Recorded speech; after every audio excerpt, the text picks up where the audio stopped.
Esse é o Mundo Revolução e nós vamos falar agora sobre a situação na Ucrânia, hoje dia 3 de julho de 2024, 8 horas da manhã aqui no Rio de Janeiro, 2 horas da tarde lá em Kiev, no momento que eu gravo esse vídeo.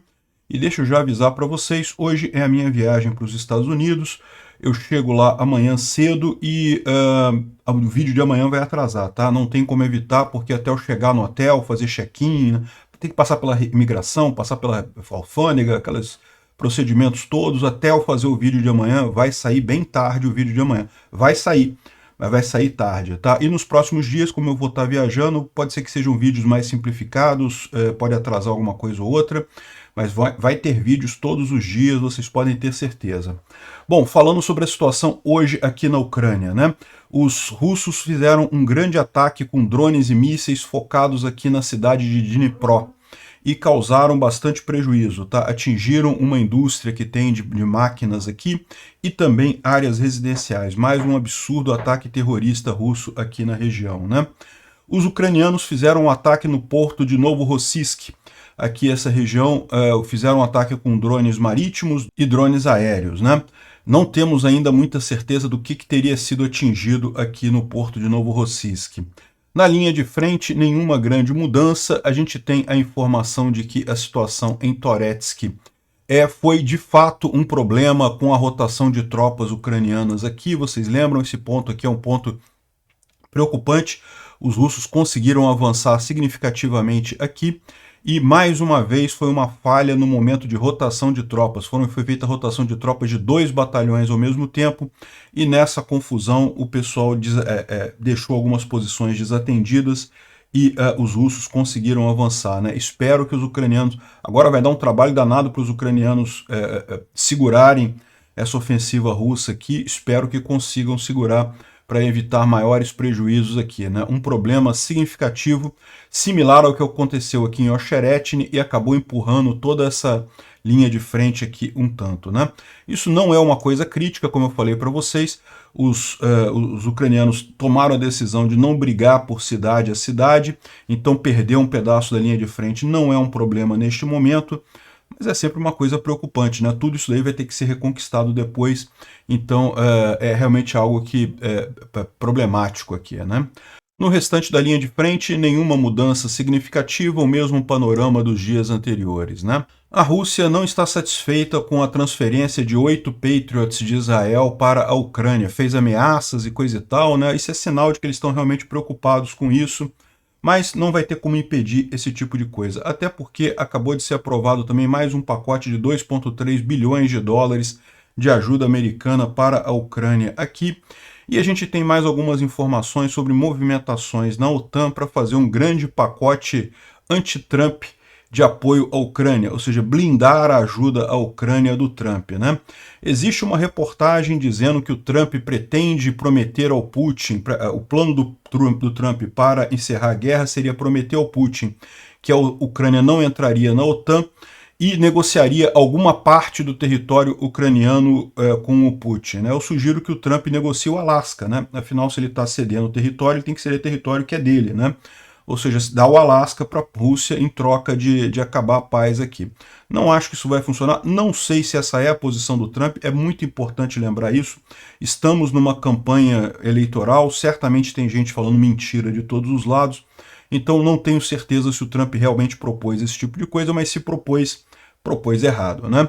Vamos falar sobre esses e outros assuntos em detalhes. Essas notícias foram sugeridas por Queria Ganhar Picanha, Levei Linguiça, Cebolinha gritou Faz o L, Lazalento e várias outras pessoas. Obrigado aí ao pessoal que sugeriu as notícias lá no nosso site, no wrevolving.com, e obrigado a você que está assistindo o nosso vídeo. Se você gosta do nosso conteúdo, por favor, deixe o seu like e se inscreva aqui no canal, né? Pois bem, a Rússia fez um grande ataque com mísseis e drones aqui na cidade de Dnipro. Foi bem focado aqui na cidade de Dnipro. Infelizmente tiveram algum sucesso, tá? Dos 3 mísseis Iskander-K, 2 atingiram o alvo, apenas um foi derrubado. O restante foi derrubado, foram 4 mísseis RA-59, 5 drones Shahed 136 e teve também um drone de reconhecimento Orlan que foi usado também, né? Infelizmente, atingiram aqui uma planta de uma indústria de máquinas, né, a Yuzhny, Tem aqui a imagem do ataque, deixa eu tocar aqui para vocês. Uma grande explosão ali, uma outra grande explosão do outro lado. Duas grandes explosões ali na cidade de Dnipro, né? Aqui outras explosões acontecendo, dá para ver que realmente foi um ataque grande ali na cidade de Dnipro, e tem outras imagens aqui. Assustador, né? Infelizmente, se fosse só a planta de fabricação de peças, você pode falar, não, beleza, um alvo militar válido, né? Mas também atingiu casas civis, tem um total de 4 mortos e 27 feridos ali em Dnipro. É realmente muito triste aqui esse ataque, mais um ataque que acabou atingindo shopping center, casas civis. É uma irresponsabilidade absurda da Rússia, um ato criminoso realmente terrorista aqui, né? Tá aqui a imagem dos bombeiros trabalhando ali, aqui o shopping center destruído, um shopping center no centro da cidade sendo atingido, né? Realmente muito triste isso. Bom, a gente tem informações sobre aquele ataque que houve ontem contra o campo de Migorod, lá em Poltava, né? A gente falou sobre isso. Os russos fizeram um ataque contra uma base aérea ucraniana e teriam destruído alguns Su-27. Como eu expliquei ontem, a gente já viu ontem que eram aviões antigos e que estavam parados ali há muito tempo, provavelmente estavam sendo usados apenas para peças, né? Mas agora a gente tem mais informação disso, tá? Então tem aqui a conversa dos ucranianos e dos russos, né? Então tem aqui, por exemplo, deixa eu começar pela informação dos ucranianos aqui falando sobre o ataque. Está aqui, ó, às 10 horas da manhã, um drone de reconhecimento apareceu ali perto da base aérea, né? Depois de 3 horas que se passaram, o Iskander chegou lá em Poltava, né? Então os russos atingiram a base aérea de Poltava depois. Aí o pessoal ucraniano aqui está reclamando, como é que deixaram o drone ficar 3 horas sobre Poltava, não derrubaram o drone, né? E o pessoal está criticando as forças ucranianas por isso e coisa e tal. Mas aí tem um outro caso aqui, que o cara traz aqui, tem uma resposta russa e uma resposta ucraniana, na verdade, também, né? Então, esses daqui são os russos, né? Aqui, ó, os russos comentando sobre o assunto. De novo, o Orlan ficou sob Poltava 3 horas e atingiu. Por que 3 horas? Aí o pessoal explicando aqui, porque o alvo desejado não estava lá. Ou seja, os russos queriam atingir alguma coisa naquela base aérea que eles achavam que estava naquela base aérea, mas não estavam. Aí, no final das contas, quando o drone russo começou a ficar sem energia, eles lançaram no alvo reserva. Qual que seria o alvo reserva? Os Su-27 que estavam lá para peça, ou seja, os russos sabiam que aquilo ali não era o alvo principal. O alvo principal que eles queriam era algum avião que estaria chegando ali no aeroporto de Poltava, ali na base aérea de Poltava, mas não chegou a tempo, os russos tiveram que fazer o alvo secundário, que era os Su-27. Então deixa claro que realmente até os russos sabiam que não iam conseguir isso, né? E tem outra informação aqui, ó, o pessoal que estaria criticando os militares lá em Milgorod, coisa e tal, e você realmente acha que as defesas aéreas ficariam vendo um AV por horas e não derrubaram ele porque são preguiçosos, porque eles não se importam? Não, é porque no final das contas eles sabiam que não tinha nada de valor ali, né? Ou seja, de fato foi uma decisão consciente dos ucranianos de não derrubar o AV, porque sabiam que não tinha nada de valor ali, o que eles iriam atingir ali, né? Então está esclarecido mais uma vez o que aconteceu. Os russos achavam que teria alguma coisa chegando ali, eles tinham uma informação de que teria alguma coisa chegando ali, mas a tal coisa não chegou. Então eles acabaram atingindo os Su-27 velhos mesmo para peça, né? E cantando vitória, porque, né, é o que eles podem fazer nessa situação. Bom, de ontem para hoje a gente teve aqui um ataque ucraniano em Novorossiysk. Novorossiysk é esse porto aqui na Rússia. Esse aqui fica na Rússia mesmo. Depois que Sevastopol se tornou inutilizável para os russos, os ucranianos já botam minas aqui, impedem os russos de usar. Os russos estão usando o porto deles mesmo. É bom já irem se acostumando, porque mais dia menos dia vão ter que abandonar a Crimeia. Então eles já vão usando aqui o porto deles mesmo aqui na Rússia, né? Mas os ucranianos também fizeram um ataque aqui, ó.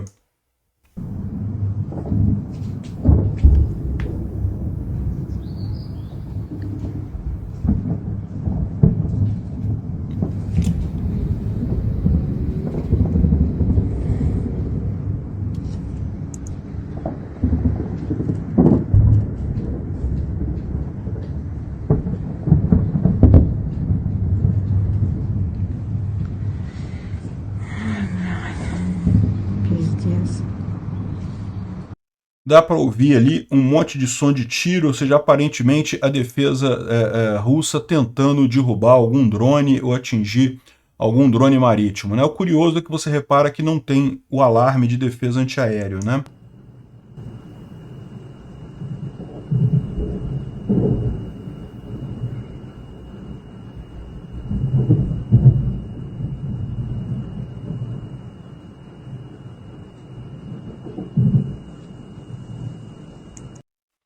Mais uma vez, barulhos de tentativas de derrubar drone.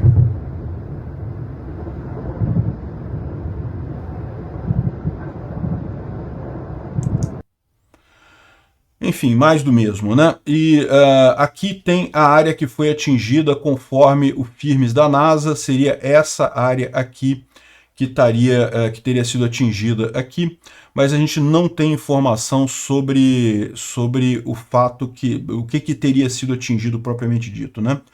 O que poderia ter sido atingido aqui. É lógico, como é padrão, os russos dizem que destruíram todo, né? O Ministério da Defesa russa mostrou imagens deles tentando destruir drones navais ucranianos perto do porto de Novorossiysk. Segundo eles dizem, destruíram tudo, né? Vamos ver aqui.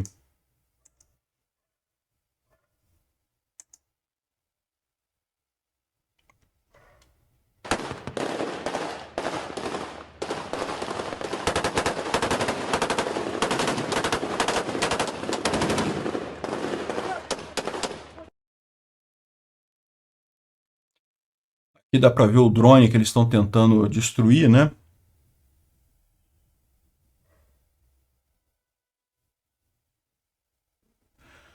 Não dá para ver se conseguiram ou não destruir o drone, se teve alguma coisa atingida propriamente dita ou não, né? Mas dizem os russos, dizem eles que atingiram. Mas não sei se isso daqui é o drone pegando fogo ou é alguma outra coisa sendo atingida ali, né? E segundo estão dizendo, teve também ataque de drones aéreos, ou seja, teve drones marítimos e drones aéreos nesse ataque, mas não temos informação sobre o que teria sido atingido aqui, né? Bom, o DefMon traz aqui informações sobre Vovchansk, né? Vovchansk é a linha de frente, a gente já está falando da linha de frente aqui, essa região aqui que os russos chegaram a tomar toda essa parte norte aqui de Vovchansk, acima do rio Vovcha, mas os ucranianos retomaram a maior parte aqui. Os russos estão em franca retirada, mas qual que é o problema? Tem um grupamento de russos aqui nessa fábrica de agregados, né? Um caldeirão russo aqui, e os russos estão tentando resgatar esses soldados aqui, né? E daí o DefMon traz a informação aqui. Ele achava que isso daqui era besteira, né? Às vezes acontece, os soldados contam histórias da linha de frente, mas ele está achando que agora não, que isso é verdade. Parece que tem verdade nisso daí. E aparentemente seria os VDV do 83º Batalhão VDV russo, né?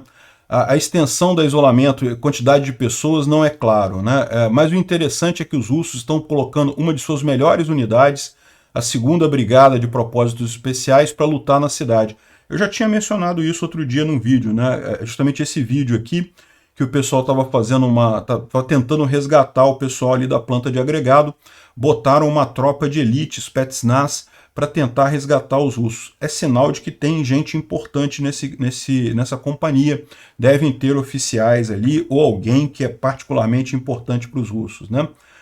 Eu imagino que eles estão tentando justamente conectar com essas tropas que estão isoladas ali na unidade de agregado, e também não facilita o fato de que os ucranianos estão usando um monte de drones nessa direção. Parece que eles estão tentando fazer uma defesa mais móvel, né, ali na região. Ele acredita que tem uma companhia são cerca de 100 soldados ali na fábrica de agregados. A gente já viu esse número flutuar, né? Chegou a 600, depois falou em 400, agora ele está falando em 100. O número real a gente não tem como ter certeza, nem os ucranianos têm certeza, porque a verdade é que não tem como parar para contar o pessoal, né? Só quando realmente eles se renderem ou forem totalmente dizimados é que vai dar para saber. E o pessoal fica falando, mas comida, não sei o que lá. Bom, primeiro que os soldados costumam ter uma carga de comida que dura por muito tempo. A gente consegue ficar muito tempo sem comida também. Água, eles devem ter alguma forma de obter água lá dentro para continuar vivos, né? Então a situação deve ser essa. Uma hora vai acabar a munição deles e não vai ter jeito, eles vão ter que se entregar ou então vão ser mortos pelos ucranianos, mas os russos continuam tentando resgatar esses soldados aqui na fábrica de agregado, né? Bom, em Toretsk, a gente tem informações aqui do Igor Girkin falando qual foi o problema ali em Toretsk, né? Toretsk é esse outro ponto aqui da linha de frente, é um ponto que me preocupa, porque era um ponto que estava inativo aqui, as coisas estavam estáticas, mas é o que eu falo para você, o fato de estar estático aqui na imagem não quer dizer que não tenha luta, né? Tem luta, em tudo quanto é lugar tem luta, e particularmente nesse momento os russos estão testando toda a linha de frente, por quê? É justamente a ideia deles, né? Eles estão atacando ali em Vovchansk, ali em Kharkiv, para distrair as reservas ucranianas e tinham a expectativa de conseguir avançar em outros pontos aqui. Não conseguiram avançar em nenhum ponto significativo, mas isso daqui é um ponto de atenção. Todo esse saliente aqui em Shumi é novo, né? Os russos avançaram aqui recentemente. E o que ele diz aqui, ó, os russos estão fazendo progresso na direção de Toretsk e já conseguiram se estabelecer em ambiente urbano, ou seja, eles já chegaram aqui nos arredores aqui de Pivnishne, né? Ou seja, está mostrando aqui, olha só como é que tem aqui um monte de símbolozinho de ataque, ou seja, os russos estão avançando aqui, eles conseguiram avançar, é mais do que isso daqui que está mostrando no mapa, né? E o que aconteceu aqui, né? Eu enfatizo que nessa direção começou a se desenvolver de forma ativa devido a uma falha na rotação. Dois comandantes de duas brigadas tornaram claro para o alto comando que na época estava preocupado em Odessa, estava ocupado em Odessa, que estavam fazendo rotação de duas brigadas em um dia, o que é alguma coisa muito arriscada e pode acabar levando à perda de posições, né? O ideal seria você ter uma brigada fazendo a rotação primeiro, depois de completada a rotação da brigada, fazer a rotação da outra brigada, né? Mas por algum motivo os comandantes, talvez falha de comunicação, algum problema, fizeram as duas rotações ao mesmo tempo. Isso acabou enfraquecendo a posição defensiva ucraniana ali e levou ao avanço dos russos. Isso é preocupante porque isso daqui lembra muito o problema que teve aqui em Ocherety, né? Vocês lembram? Os russos estavam contidos, a linha defensiva ucraniana era aqui em Berdych, Semenivka, Orlivka, Tonenki. Aqui era a primeira linha defensiva ucraniana, até que houve uma falha numa rotação de tropas aqui, e os russos conseguiram avançar por essa estrada e tomar Ocherety, né? E houve naquele momento um risco grande de breakthrough, né? Dos russos conseguirem atacar as defesas ucranianas aqui. Felizmente a coisa foi contida, então, só que foi contido, mas aí a posição ucraniana aqui ficou insustentável, os ucranianos tiveram que abandonar tudo isso daqui, e agora a próxima linha defensiva é aqui em Komishivka, né, depois do rio aqui. Os ucranianos ainda estão lutando aqui nessa região, mas provavelmente os russos vão avançar até o rio aqui. A próxima posição defensiva é depois do rio, né? Repara o quanto de território que foi perdido. De novo, é uma coisa crítica, é uma situação desesperadora? Não, não é, né? Não foi aqui em Ocherety e provavelmente não é também aqui em Shumi. Mas é preocupante, né? É território que depois vai ter que ser reconquistado pela Ucrânia. Então realmente não deixa de ser uma pisada na bola dos comandantes aqui, né? E no final das contas o pessoal está falando aqui que a luta continua com grande intensidade. Os paraquedistas ucranianos da 95ª Brigada Paraquedista estão sendo heróicos e mantendo, né, a coisa, segurando o avanço russo ali. Então é isso daí. Houve uma pisada de bola ucraniana, por isso os russos avançaram ali, mas aparentemente a coisa está sob controle, né? Falando aqui sobre Makivka, né? Aqui é Svatov está logo aqui embaixo. Os russos avançaram mais um pouquinho aqui perto de Makivka, mas nada significativo, avanço pequeno, né? Aqui em Bakhmut, os russos estão avançando em direção a Chassivyar, teriam avançado um pouco mais aqui no Canal, no distrito de Canal, mas ainda não ultrapassaram o Canal propriamente dito, né? O Canal aqui é a posição defensiva ucraniana nessa região. Então, em princípio, não tem grandes avanços russos aqui, né? Não é preocupante isso. Aqui em Nova York, olha só aqui, ó, na mesma região, né? Shumi, Pivdinche, agora parece que teve um avanço aqui nessa direção, aqui embaixo também. Pode ser que é aqui que eles estão falando que os russos atingiram prédios altos aqui. Aqui eles já estariam dentro de Nova York aqui. Nova York, a cidade lá na Ucrânia, né? New York. Enfim, uma história curiosa dessa cidade, o nome dela era New York antes da União Soviética. Quando a União Soviética, né, quando a Ucrânia passou a fazer parte da União Soviética, eles renomearam a cidade por um outro nome, para não ficar uma cidade na Ucrânia, dentro da União Soviética, com o nome de New York. Aí depois que a Ucrânia se tornou independente, a cidade novamente voltou ao nome original de Nova York, né, New York. Bom, então aqui dá para ver aqui um avanço russo também. Isso é um problema, porque aquele negócio, né, quando você tem um avanço russo nessa região aqui, é natural que você tire tropas de outros lugares para proteger aqui, e aí isso permitiu o avanço russo aqui também. Essa região aqui demanda cuidado realmente. Espero que resolvam a situação em breve, né? E teve também mais um pouquinho de avanço aqui em Ocherety, né? Mais uma vez, nenhum avanço significativo. Isso aqui está dentro dos planos ucranianos.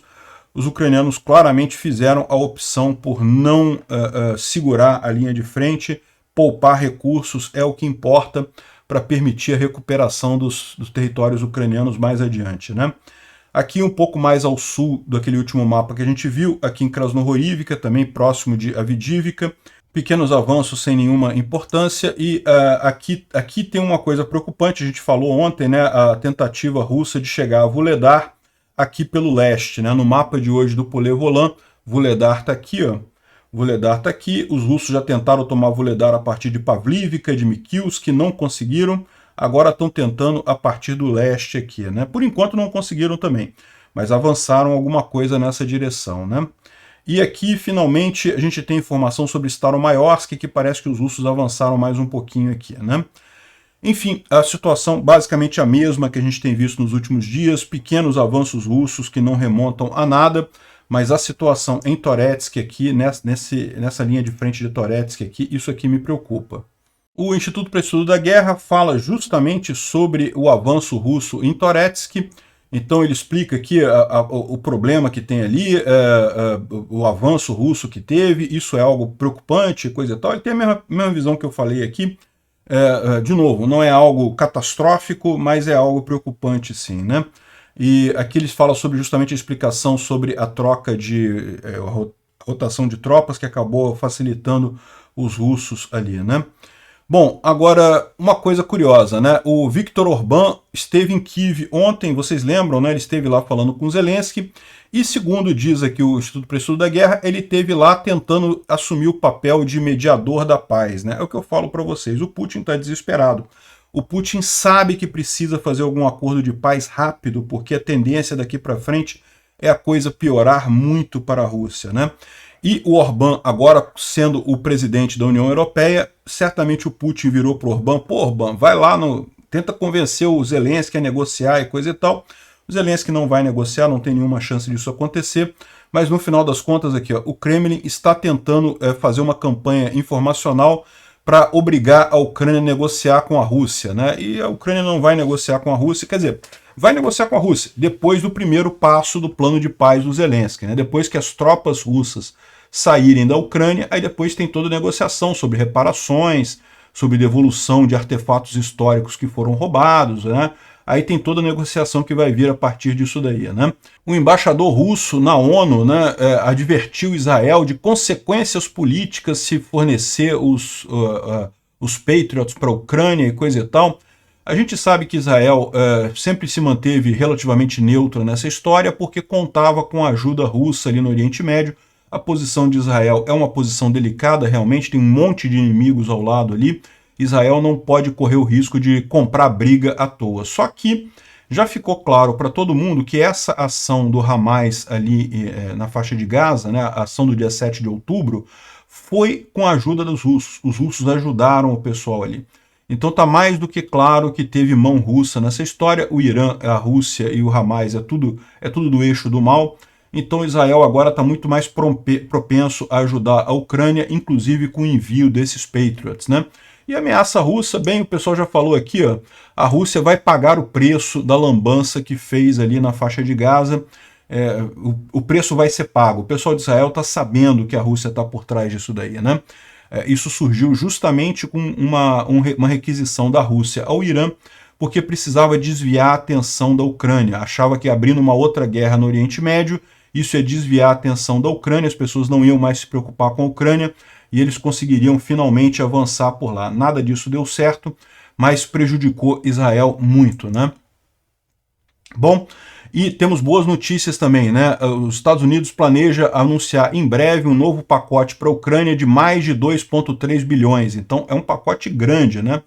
Os pacotes que chegaram até agora eram na casa de centenas de milhões de dólares. Já são pacotes grandes, centenas de milhões de dólares é bastante dinheiro, né? Mas eram basicamente de munição para suprir a falta de munição que tinha na linha de frente ucraniana, né? Então foram os dois pacotes que já foram até aqui, na faixa, o primeiro foi de 450, o outro foi de 550 milhões de dólares. São pacotes grandes, mas era basicamente munição, né? Agora é um pacote bem maior de 2,3 bilhões de dólares. A gente não sabe ainda exatamente o que vai ser, mas basicamente parece que vai ter mais interceptadores de defesa antiaérea, armas antitanque e outras munições críticas. Também vai haver um pagamento por Patriots, Nasams e outros interceptadores que vão ser enviados para a Ucrânia num framework acelerado, né, num prazo acelerado aqui. Então, excelente notícia, está vindo mais coisa por aí, né? Bom, surgiu essa notícia aqui na Político, né, que o plano do Trump, o Trump disse que vai acabar com a guerra em um dia, antes de tomar posse, ele vai acabar com a guerra.